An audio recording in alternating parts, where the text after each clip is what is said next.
Aujourd'hui, on va voir l'intimité. Qu'est-ce que l'intimité? Donc, l'intimité, c'est le caractère de confiance réciproque des relations. Amen. Donc, c'est l'affection profonde. L'intimité, c'est l'affection profonde de qui que l'on se sent proche. Donc, c'est le caractère de confiance réciproque, des relations, l'affection profonde de qui que l'on se sent proche, une amitié, un attachement réciproque authentique et confiant. Pour cela, on va lire Psaume 55, verset 13 à 15. Ce n'est pas un ami qui m'outrage, je le supporterai. Ce n'est pas mon adversaire qui s'élève contre moi, je le cacherai devant lui. C'est toi que j'estimais mon égal, toi, mon confident et mon ami. Ensemble, nous vivions dans une douce intimité. Nous allions avec la foule à la maison de l'Éternel. Donc ici, c'est deux amis, deux personnes en tout cas. Et il y a une personne qui dit que si c'était une autre personne, un ennemi qui l'outrageait, si son adversaire se lève contre lui, il comprendrait. Et il va dire qu'il se cacherait. Mais toi, il dit, mais toi, mon ami, toi, mon confident, toi, mon intime, ensemble, on partait, on marchait dans l'intimité, on vivait dans l'intimité. Ensemble, on partait à la maison de Dieu, donc à l'église. Mais aujourd'hui, je constate que tu m'outrages. Je ne comprends pas. En un mot, qu'est-ce que ça veut dire? Le verset parle premièrement, d'égalité. Donc, quand tu as une intimité avec quelqu'un, vous êtes, tu ne dis pas que tu es supérieur à lui, ou l'autre est supérieur à l'autre. Non. C'est comme l'égalité. Vous êtes amis, vous avez les mêmes secrets, vous êtes des égaux. Donc, ici, là, le verset nous parle de deux personnes qui marchaient ensemble et l'autre t'a trahi. Il dit que si tu es un ennemi, j'allais comprendre. Mais toi, mon ami, toi, mon égal, toi, mon confident, c'est-à-dire mon homme de confiance. Bon, nous qui on marchait dans l'intimité. Ensuite, il parle de confidence, donc la confiance dans le secret. Le gars n'a pas gardé ça, il est allé l'outrager. On parle d'amitié. Donc, dans l'intimité, il y a l'amitié. Donc, c'est ce qu'il disait. Il disait à l'autre, il a dit, tu m'as trompé, tu m'as outragé. Donc, normalement, l'égalité, la confiance, l'amitié, tout cela se résume à une intimité réelle et profonde. Si l'intimité n'est pas réelle et profonde, c'est une fausse intimité. Donc, il y a un qui trompe son ami. Parce que si vous êtes dans l'intimité, il n'y a pas un qui va... Vous marchez dans une... La Bible dit que est-ce que deux marchent ensemble, ça se convient à l'avance. Donc, si vous êtes dans l'intimité, c'est que vous êtes convenus, vous êtes dans une même moule, vous marchez ensemble. C'est toi que j'estimais mon égal. Toi, mon confident et mon ami. C'est toi qui m'outrageais. On marchait ensemble à l'église. On faisait tout ensemble. Aujourd'hui, tu m'outrages. Donc, cet homme, il a été trahi. Donc, l'intimité qu'il avait à ce gars n'était pas une intimité réelle. Cette intimité n'était pas vraie. C'était une fausse intimité. Donc, avant d'arriver à l'intimité, on ne se lève pas matin pour être intime. On commence d'abord par camarade. Après la camaraderie, tu deviens maintenant ton ami. Parce qu'un ami et puis un camarade, c'est pas la même chose. Un ami, c'est-à-dire que vous êtes un peu proche.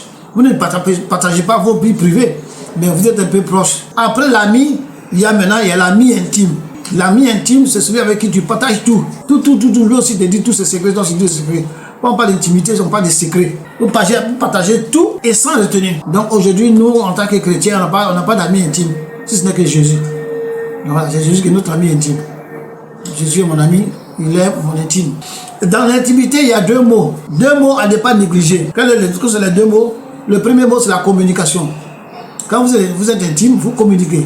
Vous parlez. Parce que s'il n'y a pas de communication, il n'y a pas d'intimité. Donc, il y a la communication, c'est le premier mot. Le deuxième mot, il y a la communion. Donc, on va partager ces deux mots-là ce matin pour comprendre c'est quoi l'intimité. Donc, avant d'être un intime avec quelqu'un, tu commences par communiquer avec lui d'abord. Vous commencez par parler. Vous êtes des camarades. Ah, ça va bien, vous parlez. Et puis, à force de vous retrouver tous les jours, vous devenez quoi? Des amis. Étant amis, à force de parler maintenant des choses très sensibles, vous devenez quoi? Des intimes. Tu ne peux pas communiquer avec quelqu'un que tu ne connais pas. Et pour le connaître, il faut communiquer d'abord. Mais comme on est dans l'intimité, on parle de deux personnes ici. Pour cela, on va lire 2 Corinthiens 13. Que la grâce du Seigneur Jésus-Christ, l'amour de Dieu et la communication du Saint-Esprit soient avec vous. C'est un souhait qu'il fait aux gens de Corinthe, aux frères de Corinthe. Il dit que la communication du Saint-Esprit, Donc notre communication est avec qui? Avec le Saint-Esprit. Donc Paul prie pour ces personnes-là. Il souhaite pour ces personnes-là que la grâce de Dieu soit avec eux et que la communication du Saint-Esprit soit avec eux. Donc pour avoir la communication avec le Saint-Esprit, il faut avoir la grâce de Dieu. C'est une grâce. Donc il leur souhaite la grâce et il leur souhaite la communication. Donc nous chrétiens, nous communiquons d'abord avec le Saint-Esprit. Communiquer c'est quoi? Communiquer c'est rentrer en conversation avec quelqu'un. C'est mettre en relation avec quelqu'un. Donc nous devons d'abord communiquer avant de devenir intime. On ne sait pas matin, bon, ça c'est qu'on devient intime. Non. Il y a beaucoup de chrétiens qui sont dans la confusion. Et ils pensent que quand ils prient, ils communiquent avec Dieu. Communiquer c'est parler entre quoi? Deux personnes. Converser entre deux personnes. Donc eux ils pensent que prier c'est communiquer avec Dieu. Non. Prier tu parles, c'est toi qui parles à Dieu. Mais est-ce que Dieu te parle? Si Dieu ne te parle pas, il n'y a pas de communication. Ça devient quoi? Un monologue. C'est toi qui parles. Et il y a beaucoup de chrétiens monologues. Ils ne font que parler à Dieu. Mais ils ne dialoguent pas avec Dieu. Ils ne communiquent pas avec Dieu. Parce que la communication, donc il faut deux personnes pour dialoguer. Il faut deux personnes pour communiquer. Alors, l'un parle, une personne. Donc deux personnes pour communiquer. L'une parle et lorsqu'elle a fini, elle attend la réponse de l'autre. Et vice versa. Donc lorsqu'on communique, même au téléphone, c'est communiquer là. Quand tu parles avec quelqu'un au téléphone, vous faites quoi? Communiquer. On parle de communication. Donc quand toi tu parles, il t'écoute. Lorsque tu as fini, lui il réplique. Vous communiquez. Mais si c'est lui qui te parle, c'est pas une communication. C'est un monologue. Mais le dialogue, deux personnes. Donc on dit souvent que quoi? Prier, c'est parler à Dieu. Oui, c'est vrai. Mais c'est différent de parler avec Dieu. Comme la nuance. Communiquer. Prier, c'est parler à Dieu. Mais c'est différent de parler avec Dieu.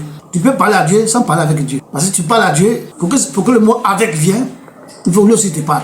Donc le plus souvent, c'est nous qui n'avons pas le désir de communiquer avec Dieu. Le Seigneur, lui, il a toujours le désir de parler avec nous. Dieu, c'est son désir de parler avec nous. À tout moment, il n'est jamais fatigué. On a le désir de lui parler. On n'entend pas que lui nous parle. Dieu veut communiquer avec chacun de nous. Beaucoup pensent qu'il suffit de crier à Jésus. Il prie et tout ce qu'il dit à Dieu, c'est pour demander. Mais il ne veut pas communiquer avec Dieu. Si je veux communiquer avec Dieu, je parle et lui aussi il me parle. Et normalement, Dieu doit me parler parce qu'il est prêt, il est désireux de parler avec moi. Mais si je viens parler, tu peux venir trouver quelqu'un et puis tu dis demande ça et puis tu n'entends pas sa réponse, tu t'en vas. C'est ce que nous faisons, nous les chrétiens. Beaucoup pensent qu'il suffit de crier à Dieu et ça suffit, c'est fini. Non, il y a prié, il y a communiqué. Beaucoup de chrétiens, la plupart des chrétiens ne savent pas faire la différence entre prier et communiquer avec Dieu. Beaucoup ne savent pas faire la différence entre parler à Dieu et parler avec Dieu. Donc pour prier, pour parler, il faut quoi? Deux personnes. Pour communiquer, il faut quoi? Deux personnes. D'autres même ont le temps, mais ils n'ont pas le désir de communiquer avec Dieu. Pour être agréable à Dieu, commence d'abord par communiquer avec Dieu. D'autres même n'ont pas le désir d'entendre la voix de Dieu. Ils vont venir donner les ordres à Dieu, venir parler à Dieu, et puis là, ils s'en vont. Donc prends un temps, prier, et puis communiquer avec le Seigneur. Notre souhait, c'est de communiquer avec le Saint-Esprit. Quand tu communiques avec le Saint-Esprit, tu communiques avec lui. Tu communiques avec Dieu. Et si tu refuses de communiquer avec le Saint-Esprit, et puis tu dois t'adresser à Dieu directement, comment ça? Dieu il est avec toi, il est en toi. Tu refuses de parler avec lui, c'est le ciel qu'on t'entend. Donc il faut communiquer avec le Saint-Esprit. Lorsque tu communiques avec le Saint-Esprit, alors tu communiques avec Dieu. Et partout où tu es, tu peux communiquer avec Dieu. Tu peux communiquer avec Dieu en chemin. Lorsque tu marches, tu peux communiquer avec lui.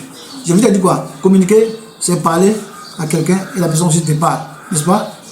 Dialogue. Donc en chemin, tu peux parler avec Dieu. Dans le véhicule, tu peux communiquer avec Dieu. C'est pas à haute voix pour que les gens entendent. Non. Tu parles dans ton cœur, là aussi tu réponds dans ton cœur. Tu ne peux pas te mettre là dans le véhicule, dans le taxi, ou bien dans un transport en commun, tu commences à parler à haute voix. Oh Seigneur, mais où je vais partir? On dit, mais c'est le fou quoi. Non, tu parles dans ton cœur, Dieu te répond dans ton cœur, parce qu'il est là-bas.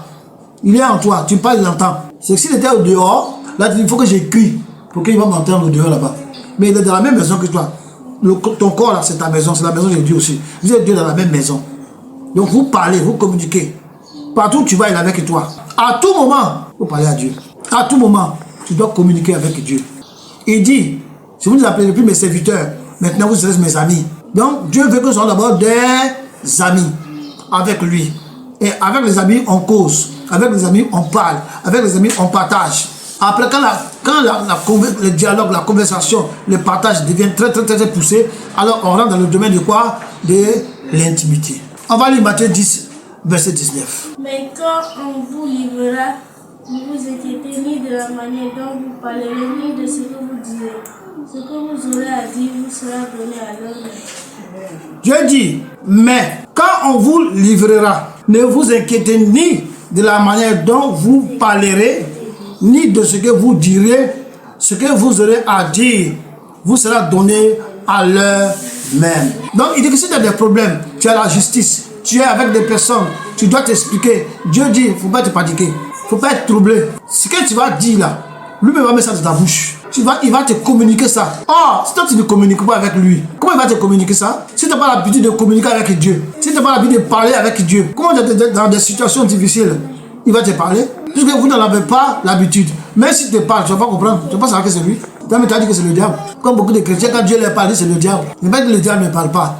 Mais en grande majorité, à 90%, 95%, c'est Dieu qui parle. Mais les gens préfèrent dire que c'est le diable. Ils ont confiance au diable. Donc pour eux, le diable parle. Mais Dieu ne parle pas. Alors que Dieu dit ce verset-là, que partout tu seras, quand tu auras des problèmes, quand tu auras des difficultés, ne pas t'inquiéter. Ce que tu vas dire là, pour que les gens soient convaincus de ce que tu vas expliquer, lui-même va te communiquer ça. Donc ça veut dire que toi d'abord, il faut commencer à lui parler et attendre que lui te parle pour connaître sa voix. Quand tu as un enfant, une fille, un garçon, quand il est parmi plein de personnes et que l'enfant pleure, avec toutes les voix que tu entends, l'enfant qui pleure, tu vas reconnaître la voix de ton enfant.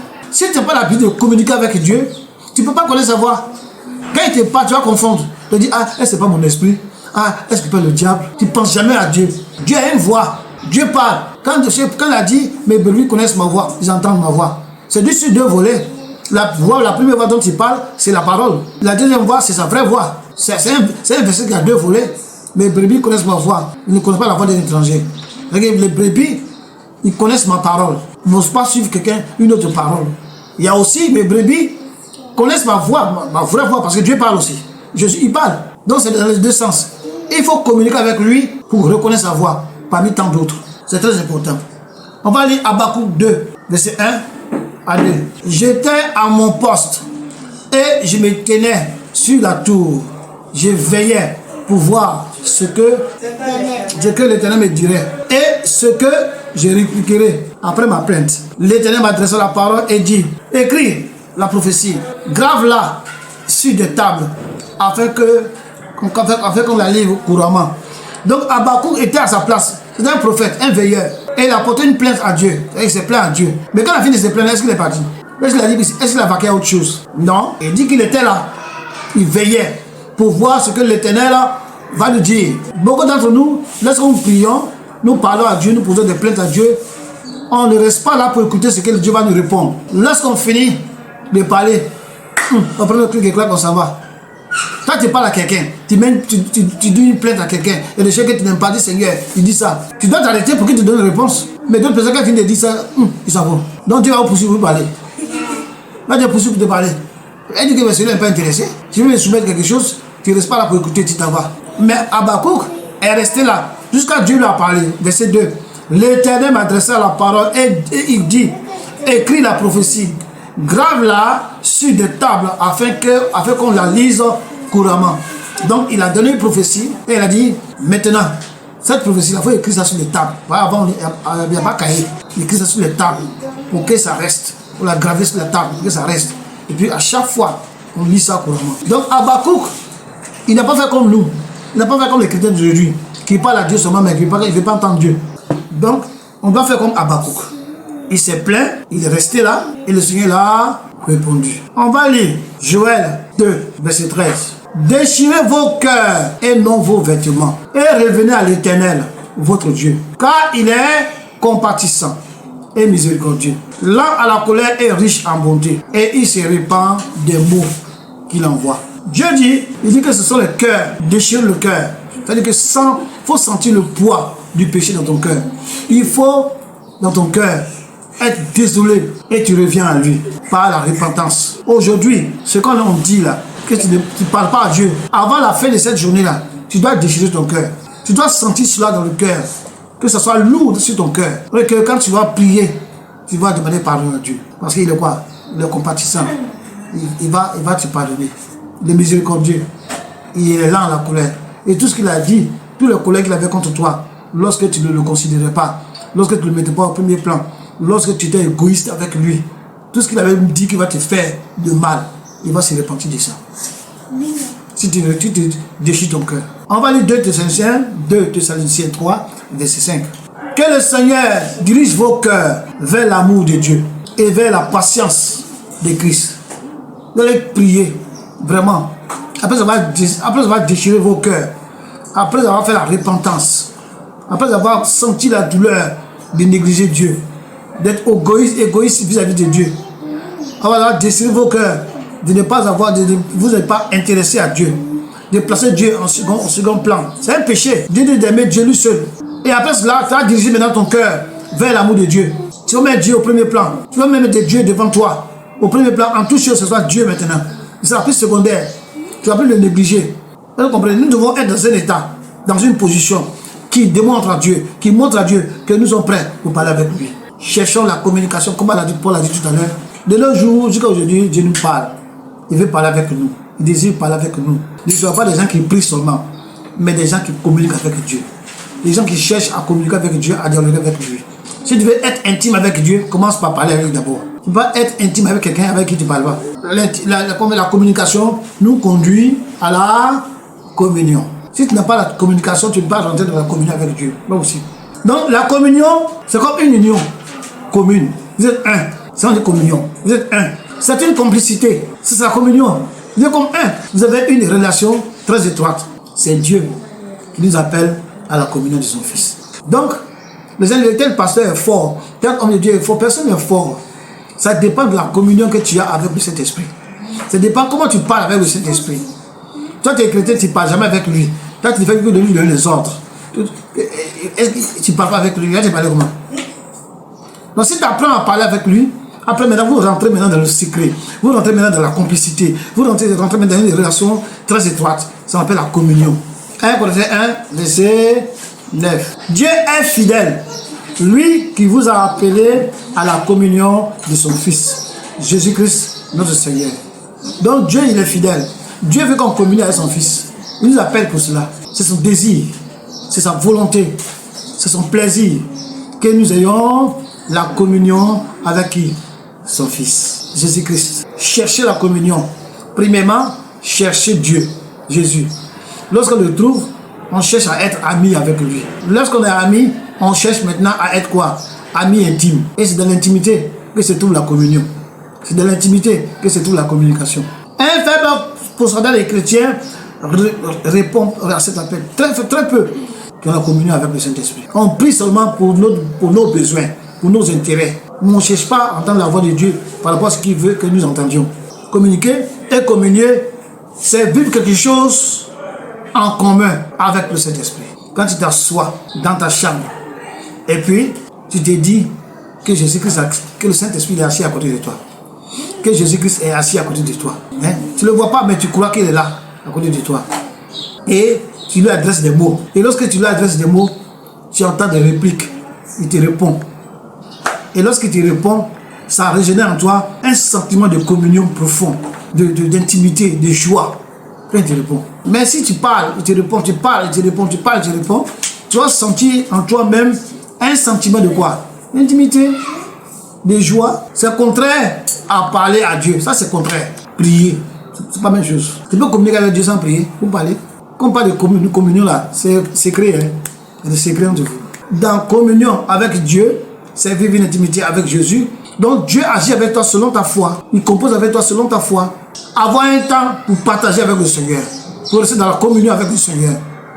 Pas seulement pour lui demander, Seigneur, demande. Mais pour rester dans un coin. Vous parlez. Tu as un temps, quel que soit le jour, pas forcément la nuit, hein, mais un temps vraiment où tu es libre. Tu parles avec Dieu. Tu communies avec lui, avec le Saint-Esprit. Amen. On va lire Éphésiens 3, 17 à 19. En sorte que Christ habite dans vos cœurs par la foi, afin qu'étant enraciné et fondé dans l'amour, vous puissiez comprendre avec tous les saints quelle est la largeur, la profondeur, quelle est la largeur, la longueur, la profondeur et la hauteur, et connaître l'amour de Christ qui surpasse toute connaissance, en sorte que vous soyez remplis jusqu'à toute la plénitude de Dieu. Ce que la Bible dit dans ce verset-là, si tu n'as pas la communion du Saint-Esprit, tu ne peux pas avoir ce niveau-là. Si tu n'as pas la communion avec le Saint-Esprit, tu ne peux pas avoir le niveau. Que Christ habite dans vos cœurs. Il faut d'abord prendre conscience que Christ habite dans ton cœur. Et il faut que tu sois enraciné dans l'amour de Christ. Et lorsque tu es enraciné dans l'amour de Christ, alors tu comprendras tout avec les saints, avec les frères et sœurs, tu comprendras la largeur, la longueur, la profondeur et la hauteur de tout ce qui concerne quoi? Dieu. Connaître son amour, l'amour de Christ qui surpasse toute connaissance. Quand tu as l'amour de Christ, tu vas être au-dessus de toute la connaissance, de toute connaissance. Parce que Christ, c'est lui qui a la connaissance. Christ, c'est lui qui a la parole. Si tu as l'amour de Christ, tu as l'amour de cet esprit, tu as l'amour de la parole, la Bible dit que tu surpasseras toute connaissance. Rien ne va t'échapper. Il sera toujours là pour te souffler, pour t'expliquer, pour te faire comprendre. Et pour cela, il faut commencer par la communication, ensuite la communion. Tu ne seras pas évasif. Tu ne seras pas dans des loisirs inutiles. Tu vas chercher à entendre la voix de Dieu. Tu vas chercher la communion pour partager avec Dieu. Donc la communion nous apporte la connaissance des choses de Dieu. Pour connaître les choses de Dieu, il faut la communion. C'est pas que tu viens, tu parles, puis tu te vas. Non. Il faut t'intéresser à la connaissance, la parole. Il faut t'intéresser à mettre un temps en part pour partager avec Dieu. C'est en cela qu'il va te donner les secrets. C'est en cela qu'il va te faire connaître les choses cachées. C'est en cela que le jour de ta détresse, quand tu vas l'appeler, il va te répondre. Mais si tu ne partages pas, je vais dire que vous n'avez pas de communion, vous ne parlez pas. Quand il y a un problème, tu cries à Dieu, il va répondre. C'est pour beaucoup de chrétiens qui sont dans les difficultés, qui crient à Dieu, mais ils ne vont pas la mettre de Dieu. Dieu n'est pas un pompier, n'est pas un sapeur-pompier. Dieu n'est pas un médecin de circonstances. Dieu n'est pas Samuel. Pour que Dieu agisse dans ta vie, tu dois communier avec lui. Pour que Dieu agisse dans ta vie, tu dois comprendre que tu as besoin de Dieu. Que marcher avec lui tous les jours. Alors quand tu as des problèmes, il court pour venir t'aider. Avant même qu'il dise, oh Seigneur, il court pour venir t'aider. Mais si tu t'en fous de lui, tu le négliges, tu ne fais que donner des ordres, que les problèmes vont venir s'occuper de toi, s'occuper pas de toi. Nous devons faire très attention. Donc la communion nous apporte la connaissance des choses de Dieu, la compréhension de la parole de Dieu, en profondeur, en largeur, en longueur, en hauteur. Quand il y a profondeur, c'est-à-dire qu'il y a la profondeur de la parole. Si tu es dans la communion avec le Saint-Esprit, il va te montrer. Il va t'expliquer ça. En largeur, il va t'expliquer. Tout ce qui se passe en haut, il va te dire. Au ciel, c'est comme ça, c'est comme ça, c'est comme ça. Tu vas connaître des choses. Pourquoi? Parce que tu es en communion avec le Saint-Esprit. On va lire 1 Corinthiens 2, 11 à 12. Lequel des hommes, en effet, connaît les choses de l'homme, si ce n'est l'esprit de l'homme qui est en lui. De même, personne ne connaît les choses de Dieu, si ce n'est l'esprit de Dieu. Amen, si c'est l'esprit de Dieu. Or, nous n'avons pas reçu l'esprit du monde, mais l'esprit qui vient de Dieu, afin que nous connaissions les choses que Dieu nous a données par sa grâce. Donc, on a reçu, non pas l'esprit qui est dans le monde, c'est l'esprit du monde, mais nous avons reçu l'esprit de Dieu, afin que nous connaissions les choses profondes, les choses cachées, les choses de Dieu, le secret de Dieu. On dit, qui connaît les choses de l'homme, si ce n'est pas l'esprit de l'homme, c'est l'esprit de l'homme qui connaît les choses de l'homme. Mais qui connaît l'esprit de Dieu? Qui connaît les choses de Dieu? Si ce n'est l'esprit de Dieu. Et nous, on a reçu l'esprit de Dieu. Maintenant, comment l'esprit de Dieu va te faire connaître les choses de Dieu? En toi, c'est par la communion, par la communication. Dieu va t'expliquer. Dieu ne cache rien. Dieu veut il veut se dévoiler à nous. Il ne cache rien. Mais il veut d'abord qu'on quoi? Il veut voir d'abord que les choses s'intéressent à lui. Il va venir et parler dans le vide. Il veut voir si tu t'intéresses à lui. Il veut voir si les choses qui le concernent te tiennent à cœur. Il va voir si tu veux parler avec lui. Il veut voir si tu veux mettre un temps pour partager avec lui. Et c'est comme ça que lui va commencer à faire quoi? À te parler des choses de l'esprit. Il va te donner les secrets, des choses qui se passent au ciel, sur la terre, dans ta vie, dans ton foyer. Dieu va te parler de tout ça. Mais d'abord, il fait quoi? La communion. Communion, c'est quoi? C'est une union commune Vous êtes comme un. Vous êtes dans le secret, vous partagez vos secrets. C'est ça que Dieu veut. Dieu veut partager les secrets des choses du ciel.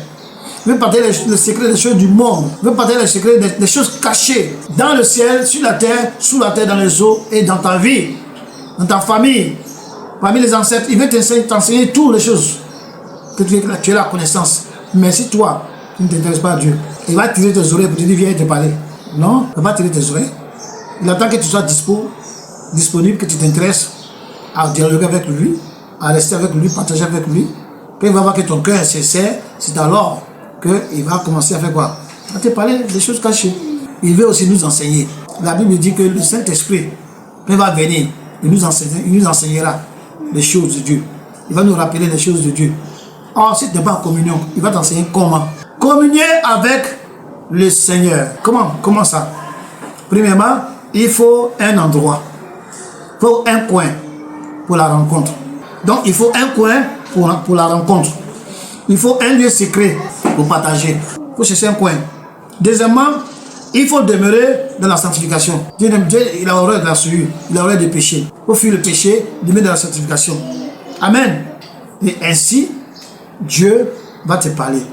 On va continuer avec Jean 1, verset 6 à 7. Si nous disons que nous sommes en communion avec lui, donc si nous on dit que nous sommes en communion avec Jésus-Christ, amen, et que nous marchions dans les ténèbres, nous mentons et nous ne pratiquons pas la vérité. Mais si nous marchons dans la lumière, comme lui-même, il est dans la lumière, nous sommes mutuellement en communion. Le sang de Jésus, son Fils, nous purifie de tout péché.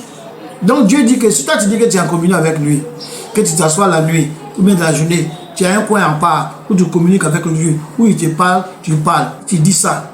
Et après on découvre que tu es dans les ténèbres, que tu marches dans les ténèbres. Alors il dit quoi? Tu es un menteur. Il ne te connaît pas. Tu n'es pas en communion avec lui, tu es un menteur.